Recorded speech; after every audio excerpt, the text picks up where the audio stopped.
ഇന്നൊരു കടലക്കറിയുടെ റെസിപ്പിയാണ് നോക്കുന്നത്. പുട്ടിൻ്റെ കൂടെയൊക്കെ കഴിക്കാൻ പറ്റിയ നല്ലൊരു കറിയാണിത്. അപ്പോൾ നമുക്കിതെങ്ങനെ ഉണ്ടാക്കാമെന്ന് നോക്കാം. അതിന് മുമ്പായിട്ട് ചാനൽ ഇതുവരെ സബ്സ്ക്രൈബ് ചെയ്യാത്തവർ ഒന്ന് സബ്സ്ക്രൈബ് കൂടി ചെയ്യണേ. അപ്പോൾ നമുക്ക് തുടങ്ങാം. ആദ്യം തന്നെ നമുക്ക് കടല വേവിക്കാൻ വെക്കണം.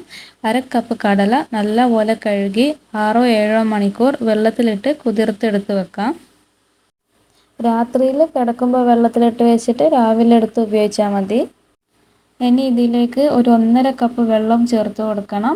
അതിൻ്റെ കൂടെ ഒരു 1/2 ടീസ്പൂൺ മഞ്ഞൾപ്പൊടിയും ആവശ്യത്തിന് ഉപ്പ് കൂടി ചേർത്ത് കൊടുത്തിട്ട് ഒന്ന് വേവിച്ചെടുക്കാം. ഇതൊരു 7-8 വിസിൽ വരുന്നത് വരെ മീഡിയം ഫ്ലെയിമിൽ വെച്ചിട്ട് വേവിച്ചെടുക്കണം. കടല വെന്ത് വരുന്ന സമയം കൊണ്ട് നമുക്കിതിലേക്കുള്ള മസാല തയ്യാറാക്കിയെടുക്കാം. അതിനായിട്ട് ഒരു പാത്രം വെച്ച് ചൂടായ ശേഷം അതിലേക്ക് 1.5 ടേബിൾ സ്പൂൺ വെളിച്ചെണ്ണ ചേർത്ത് കൊടുക്കാം. ചൂടായ വെളിച്ചെണ്ണയിലേക്ക് 1 ടേബിൾ സ്പൂൺ വെളുത്തുള്ളി ചെറുതായി അരിഞ്ഞത് ഇട്ട് കൊടുക്കുന്നുണ്ട്. ഒന്ന് വഴറ്റിയെടുത്ത ശേഷം ഇതിലേക്ക് ഒരു മീഡിയം സൈസ് സവാള ചേർത്ത് കൊടുക്കുന്നുണ്ട്. ഇതിലേക്ക് ആവശ്യത്തിന് ഉപ്പ് കൂടി ചേർത്തിട്ട് നല്ലപോലെ ഒന്ന് വഴറ്റിയെടുക്കാം.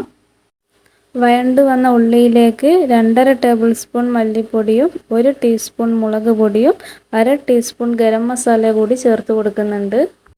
പൊടികളുടെ പച്ചമണം മാറുന്നത് വരെ നല്ലതുപോലെ ഒന്ന് വഴറ്റിയെടുക്കണം. ഇനി നമ്മൾ നേരത്തെ വേവിക്കാൻ വെച്ച കടല ഫ്ലെയിം ഓഫ് ചെയ്ത ശേഷം കുക്കറിലെ പ്രഷർ പോകുന്നത് വരെയും വെയിറ്റ് ചെയ്യാം. എന്നിട്ട് ഒരു കടല എടുത്ത് നെക്കി നോക്കിയാൽ വെന്തിട്ടുണ്ടോ എന്ന് മനസ്സിലാവും. അപ്പോൾ നമുക്ക് വേവിച്ച് വെച്ചിരിക്കുന്ന കടല വെള്ളത്തോടു കൂടി തന്നെ മസാലയിലേക്ക് ചേർത്ത് കൊടുക്കാം. ഇനി ഇതിലേക്ക് ഒരു ചെറിയ തക്കാളി കട്ട് ചെയ്തതും കുറച്ച് കറിവേപ്പില കൂടി ഇട്ട് കൊടുത്തിട്ട് അടച്ച് വെച്ചൊന്ന് വേവിച്ചെടുക്കാം.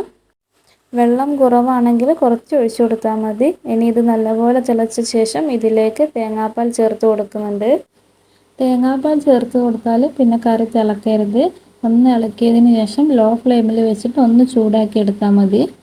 ഫ്ലെയിം ഓഫ് ചെയ്ത ശേഷം നമുക്കിതൊന്ന് വറവ് ഒഴിച്ചെടുക്കണം. അതിനായിട്ട് ഒരു ചീനച്ചട്ടി വെച്ച് അതിലേക്ക് 2 ടേബിൾ സ്പൂൺ വെളിച്ചെണ്ണ ഒഴിച്ച് കൊടുക്കാം. വെളിച്ചെണ്ണ ചൂടായി വരുമ്പോൾ അതിലേക്ക് 1 ടീസ്പൂൺ കടുകൊന്ന് പൊട്ടി വരുമ്പോൾ അതിലേക്ക് അല്പം കറിവേപ്പിലയും 2 വറ്റൽമുളക് കൂടി ചേർത്ത് കൊടുത്തിട്ട് നമുക്കിത് കറിയിലേക്ക് ഒഴിച്ച് കൊടുക്കാം. ഇപ്പോൾ സ്വാദിഷ്ടമായ നല്ല നാടൻ കടലക്കറി തയ്യാറായിട്ടുണ്ട്. എല്ലാവരും ഒന്ന് ട്രൈ ചെയ്ത് നോക്കി ഫീഡ്ബാക്ക് അറിയിക്കണേ.